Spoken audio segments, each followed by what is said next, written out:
Hey everybody, how's it going? Welcome to the No DQ live recap of Monday Night Raw for April 13th, 2020. We are on the road to WWE Money in the Bank. The show goes on. WWE is an essential business, according to the mayor of Orange County, Florida. WWE programming continues. We kicked off Raw with a recap of WrestleMania. Jerry Lawler back on commentary. He flew into Raw, and it was pretty much an empty flight for the King, which I guess is good because that means he did not have to be around a lot of people. Tom McCarthy with the first super chat of the evening. Thank you for that, Tom. He says, I turned on Raw 4 times tonight, saw Zelina every time. Yes, this was a very Zelina Vega heavy edition of Monday Night Raw. We will be talking about that here in just a few moments. I do like that we had the 3-person commentary team, although there are some criticisms towards Jerry Lawler. There was one line in particular that got a lot of people upset. Hero Villain 5 says, did you not get my super chat? Not one tonight, if that's what you're referring to. We had Drew McIntyre, the new WWE Universal, or not Universal, just the WWE champion. I get him mixed up, but can you really blame me? Drew McIntyre came out, WWE champion. He thanked the fans. It's his privilege to be performing for them, being in their living room. He said that sometimes the internet can be pretty negative, sometimes, but the reception to him winning the world title has been very positive. Well, Drew, all I can say to you is that give it a good 6 months and you'll be just like Seth Rollins was after the fans got tired of you and moved on to the next thing. Anyways, McIntyre talked about how it was surreal for him to beat Brock Lesnar in less than 5 minutes, and he also showed the footage from when he beat Big Show 20 minutes after defeating Lesnar. He said he will show up every week. He will defend the title against anybody. Whoever deserves an opportunity, they will get their chance. This led to Andrade and Zelina Vega coming out to confront McIntyre.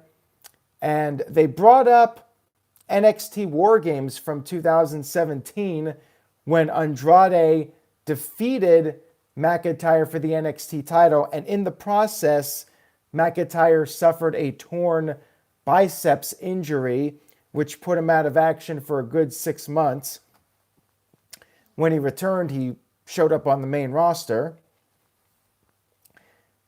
Zelina mentioned that, yes, Drew got his WrestleMania moment, but Andrade was injured and missed WrestleMania, missed out on his moment, and Zelina said it would be a shame if somebody injured Drew McIntyre and took his title. Drew McIntyre acknowledged what happened at the TakeOver. He accepted a match against Andrade, and Andrade got on the mic for a few moments and said that there would be no more Senor Nice Guy. Pretty good opener here to set up the main event.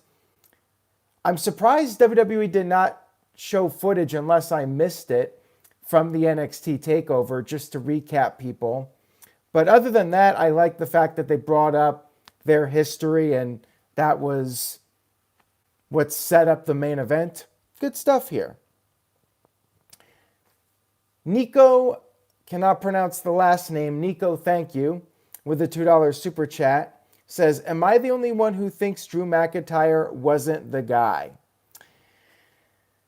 I think part of my own doubts about Drew McIntyre, I feel like WWE pushed him for a while and then they made him Shane McMahon's lackey and then they pushed him again. That was why I was a little bit hesitant about McIntyre. it's really hard to say if he can carry the company and be the guy in WWE because right now we have no crowds. So we don't know what kind of connection Drew would have made at WrestleMania and beyond. But that 24 special, I have to say, really made me feel sympathetic towards Drew and really be in his corner. Like, if WWE plans on recapping any more things or replaying segments, they did show one segment during Raw that was like the very end of the 24 documentary, but I would not mind if WWE showed more clips from that 24 documentary. I think everybody should see it. It was really well done, and when I watched that, it just made me feel 100% sympathetic towards Drew and being totally behind him. Really well done. Like, he comes off as an extremely likable guy, and it's just a real shame about the timing of everything. Psycho Jet Black with a $2 super chat says, what's going on with the U.S. Championship? Andrade is the champion, and the main event was billed as champion versus champion.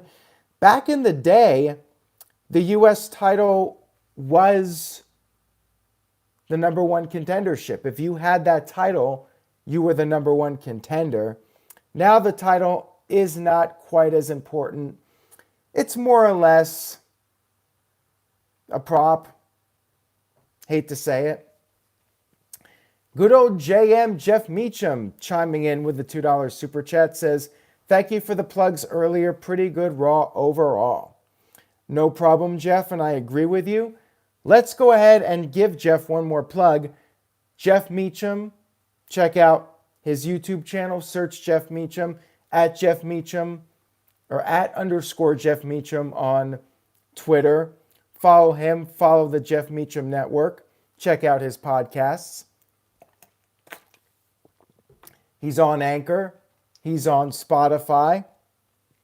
Jeff is producing a lot of content now. He's back in the fold, so to speak, with No DQ, doing the No DQ review. So for those of you that ask every week, where's Jeff? What happened to Jeff? Jeff is back. Jeff is doing his thing. Make sure you guys check him out. He's had a lot of start and stops over the years where he would come back and leave again, but he seems to be back on a roll. So one more plug for Jeff Meacham, and now let's get back to Monday Night Raw. We had our first of 3 women's Money in the Bank qualifying matches on this show. We had Asuka versus Ruby Riott, which was a pretty competitive match. Good opening match here on Raw. Ruby took it to Asuka. She wanted the real Asuka. Asuka was entertaining. She was dancing on the barricade at one point. Ruby got in some offense and she held her own. She kicked out of a Shining Wizard. She countered the Asuka lock and got a near fall. She got another near fall with a flatliner. But eventually, Asuka got the Asuka lock in and picked up the submission victory. Wasn't a squash by any means. Ruby had a pretty competitive match here. So good stuff here. Asuka cut a promo after the match and basically said nobody is ready for her. She's going to win Money in the Bank, yada, yada, yada. We had MVP, that's right, MVP, Montel Vontarius Porter, whatever his name is. I still cannot pronounce his middle name to this day. Vontanius Porter, I think? I don't know. MVP. Easier. MVP did the VIP lounge and said that next week there will be 3 qualifying matches for the men's Money in the Bank ladder match. 3 matches we have not seen before. Rey Mysterio versus, don't call him Buddy, Murphy. Aleister Black versus Austin Theory.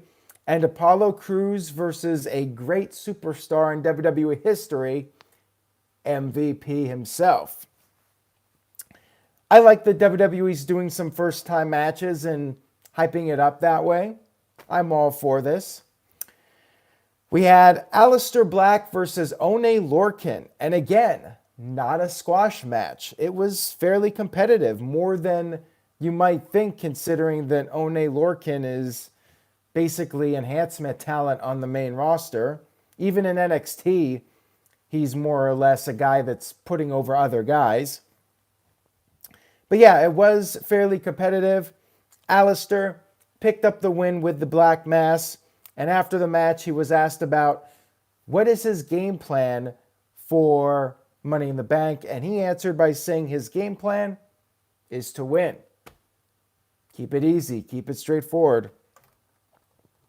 We had a recap of the Becky Lynch and Shayna Baszler match at WrestleMania. Becky came out for a promo. She talked about how WrestleMania was a battle of the mind and how her arrogant behavior, putting on a crown on commentary and all that stuff, that was done as part of the plan to make it look like she was not taking Shayna Baszler seriously. She said that Shayna was born to bully while she was born to survive everything. Becky said that she will be waiting to see who wins Money in the Bank. She's always got a plan, and she will shock the world one more time once that Money in the Bank winner comes cashing in the contract. Pretty good promo here from Becky. I thought this was fine. We had Andrade and Zelina Vega for a backstage promo. Not really sure why this was necessary, but like that super chatter earlier brought up, seemed like we got a lot of Zelina on this show. She talked about, again, how Drew had one great night at WrestleMania, but Andrade has been defending the title night after night. Really now. And they once again brought up the NXT match. Hoof Hearted with a $10 super chat. Thank you very much for that, Hoof Hearted. His comment here says, "Hear me out. Donald Trump says no audience shows until August. What if WWE held off on crowds for a few weeks until SummerSlam with a huge card? Imagine SummerSlam opening with thousands of cheering fans." It may come down to that. I think WWE will have crowds sooner than August. What I think will probably happen, and this is just me guessing, guys, I think once the lockdowns start to be lifted, I think WWE will be allowed to do small shows like at the Performance Center with an audience. It might not be for a while that we get arena shows again.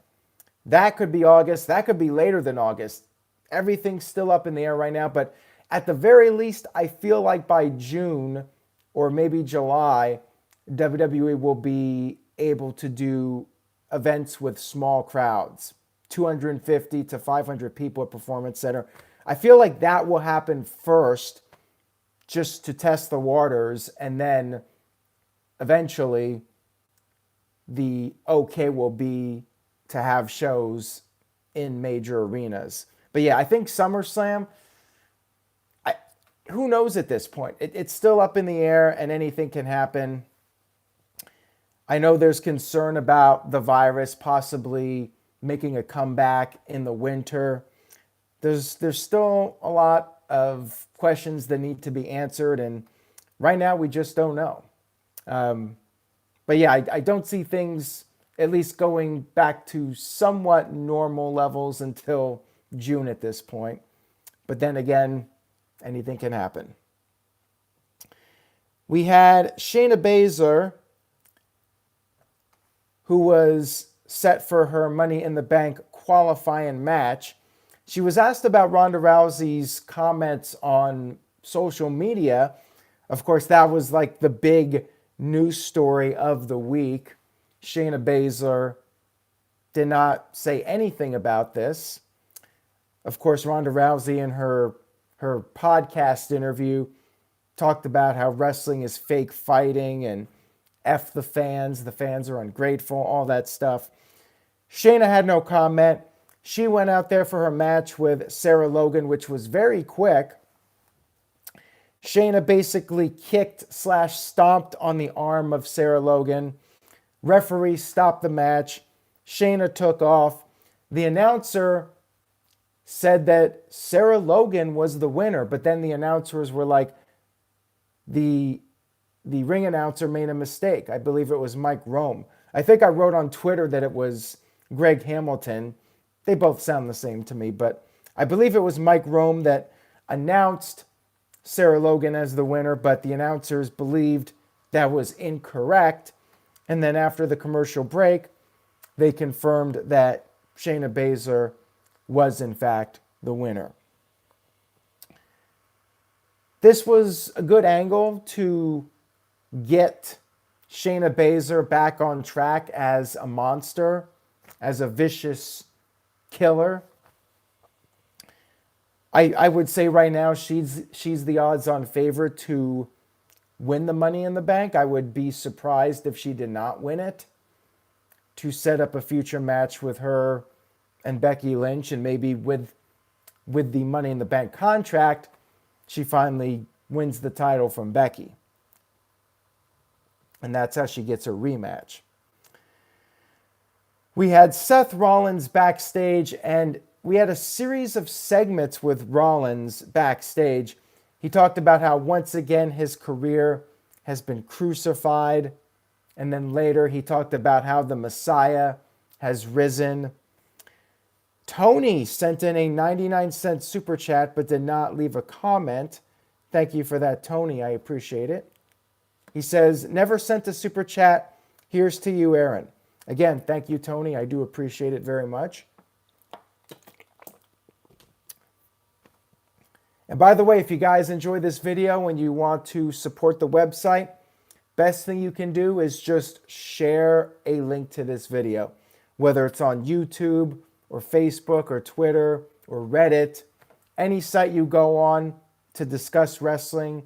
If you know somebody who watches wrestling, have them check out the live stream and check out NoDQ.com. Very much appreciated.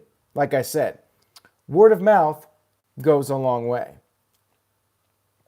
We had Akira Tozawa versus Austin Theory.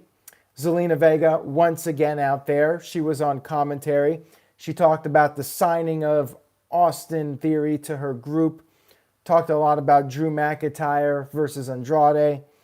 Theory picked up the win with the ATL. And then after the match, we had Angel Garza along with Andrade come to the ring. It was a 3-on-1 beatdown. They beat the crap out of Tozawa and laid him out. Zelina Vega, very proud of her new faction, which I'm not sure what the name of the faction is yet, but they did do the shield pose with the fists. We had Rey Mysterio interviewed backstage, talked about his upcoming qualifying match for the men's Money in the Bank. He brought up 2010 when he won the world title only for Kane to cash in Money in the Bank on him. He knows how dangerous that contract can be. He respects Murphy, but Murphy does not want it as bad as he does. We had Angel Garza come out for a match. He kissed a female photographer who was actually his fiance in real life. He had the rose as part of his entrance. He gave her the rose. Garza was up against Tahuti Miles from NXT. I'm not familiar with this guy at all. Anyways, this was pretty much a squash match. There was a nice drop kick that Garza hit to Miles. Pretty cool bump that Miles took. Garza picked up the victory with the wing clipper, and then after the match, the trio came down again. I don't have a name for the faction. The trio came down and beat up Miles, left him laying. The big storyline of this Raw was really establishing this new faction led by Zelina Vega. I mean, for the most part, this was a very wrestling-heavy show, but this was like the one big angle setting up this new group. We had the Kabuki Warriors backstage cutting a promo. Not really sure what they said, but they were basically talking about Nia Jax. We had the match, the qualifying match, Kairi Sane versus Nia Jax. Asuka was watching from the back. This was pretty much a squash. I mean, Kairi was really no match for Nia. Nia picked up the victory with the Samoan drop, which I believe has a new name. She did not use Paige's move this week. Not sure why. We had a Drew McIntyre backstage promo.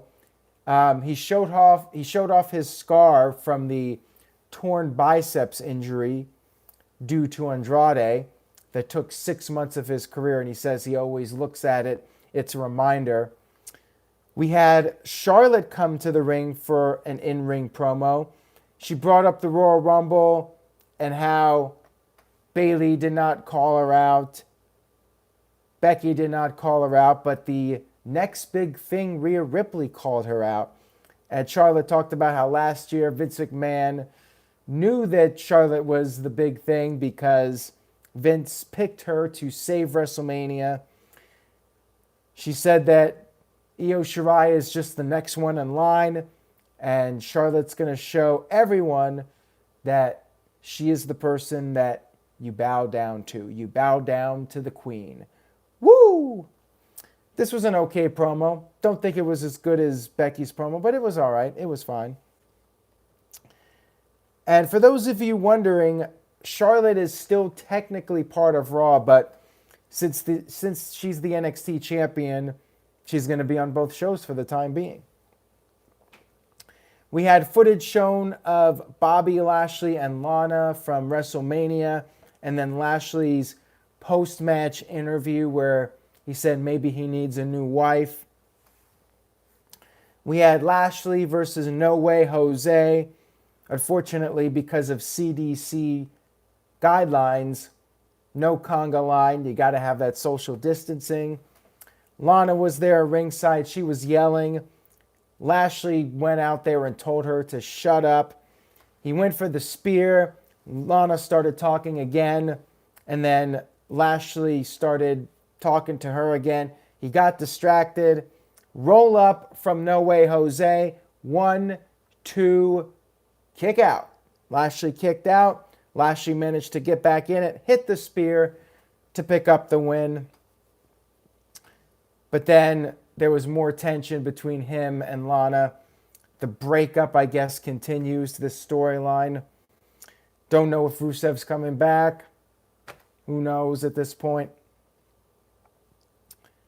We had the Viking Raiders coming out for a match, and as this was happening, they made their entrance. I'm like, okay, looks like they're going to pick up a squash win against some team. Then all of a sudden we heard the Bullets, and I was like, wow, Cedric Alexander and Ricochet? I thought these guys were getting a push. Now they're going to be fed to the Viking Raiders. I will say this. It was more competitive than I thought it would be. A pretty solid match here between these two teams, although they did fuck up the finish. The Viking experience was botched. But other than that, good match here from these guys. And even though Ricochet and Cedric lost, they had a pretty decent showing. I'm just surprised that this match was even booked, 1 week after Ricochet and Cedric were starting to get this new push. But it was a good match, and I'm glad they got some offense. We had the Street Profits interviewed backstage. Bianca Belair was with them. They praised the Viking Raiders, but then they started making some jokes about the Vikings having good hygiene and all this other stuff. Bianca Belair basically had to snap them back into reality and say, hey, you guys have never beaten the Viking Raiders. You got to get it together here and stay focused and stay serious. Decent segment here from these three. We had our main event match of the evening, which was Drew McIntyre versus Andrade. Zelina was trash talking. Yeah, Zelina was like in 5 or 6 segments on this show. It really was the Zelina Vega show. This might be the most TV exposure she's ever had on WWE programming. Austin Theory and Angel Garza were out there. They were interfering, grabbing Drew's foot.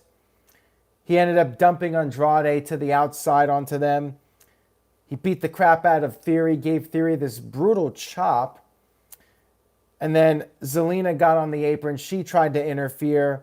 But in the end, Drew hit the Alabama Slam, followed by the Claymore to pick up the victory over a very game Andrade. And then after the match, Garza came in with a chop block to Drew.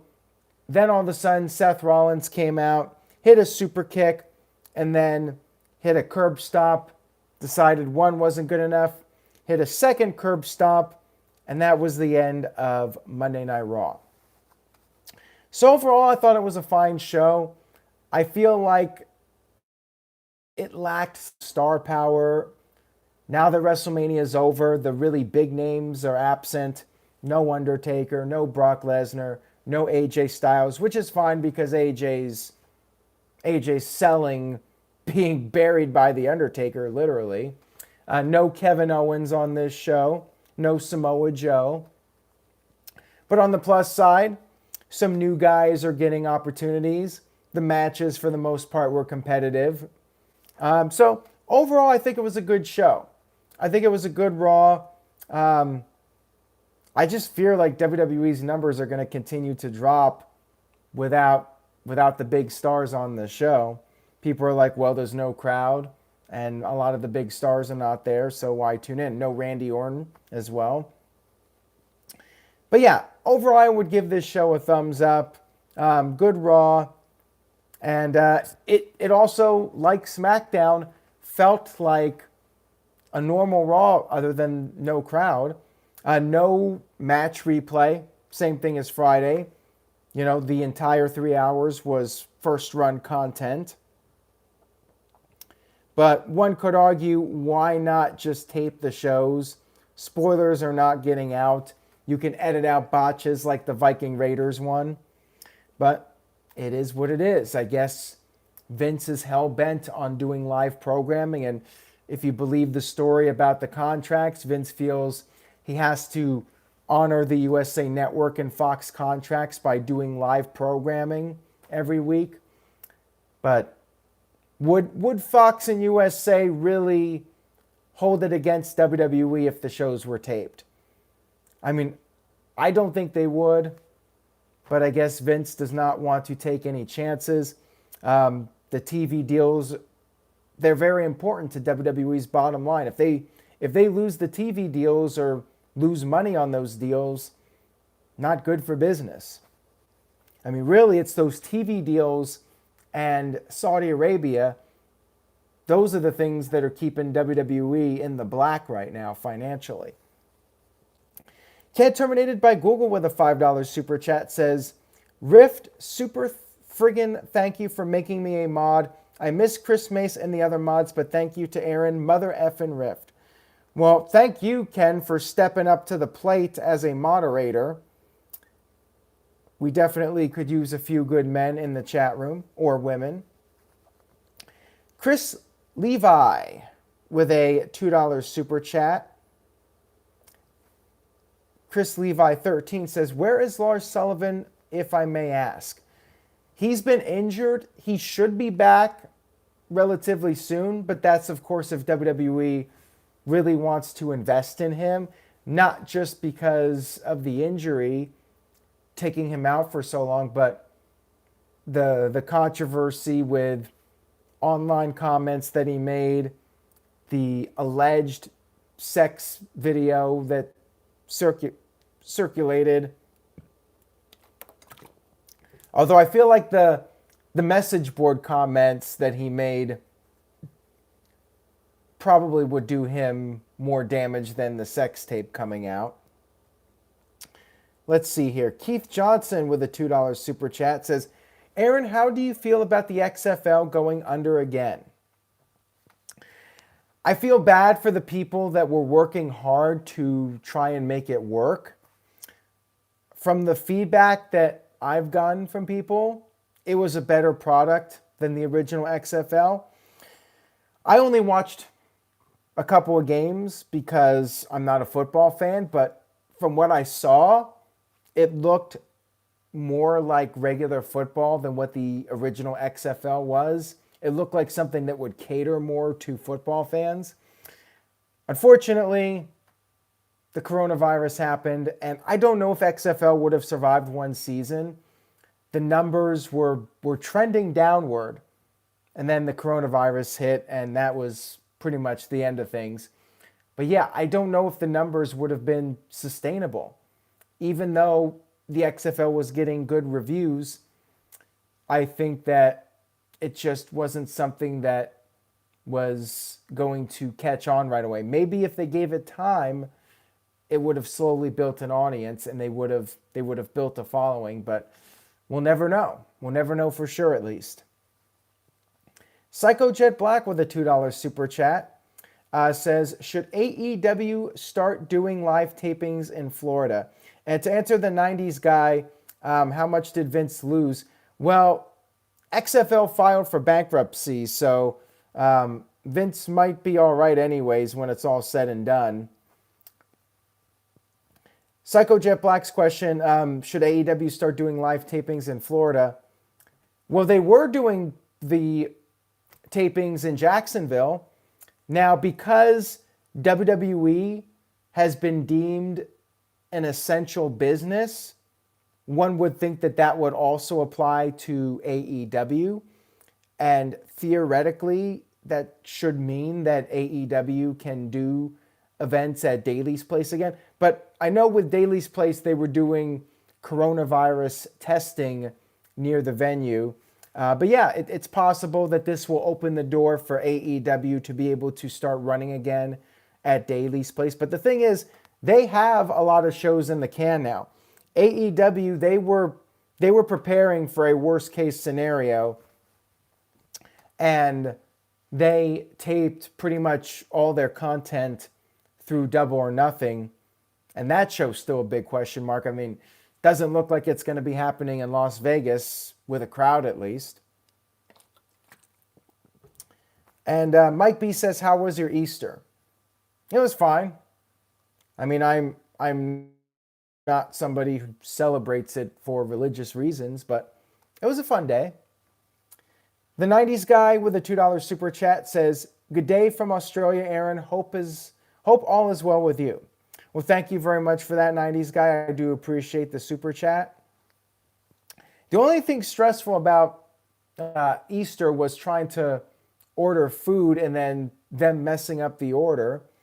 But other than that, it was fine.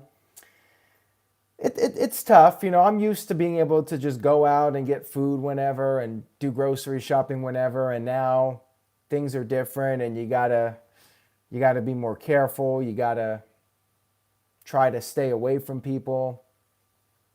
So it's a bit of an adjustment, but I just keep in mind that somebody getting an order wrong is a first world problem. Like, there are people out there that are really suffering and really struggling, whether it's health-wise or financially. So for me to get upset about an order being messed up, it's a first world problem. So I got to remind myself that there are people out there that have it a lot worse than I do. So I try to have some kind of gratitude about my own personal situation that, yeah, it's an inconvenience. We're all inconvenienced to some degree, but most of us have it okay, all things considered, and we'll get through this.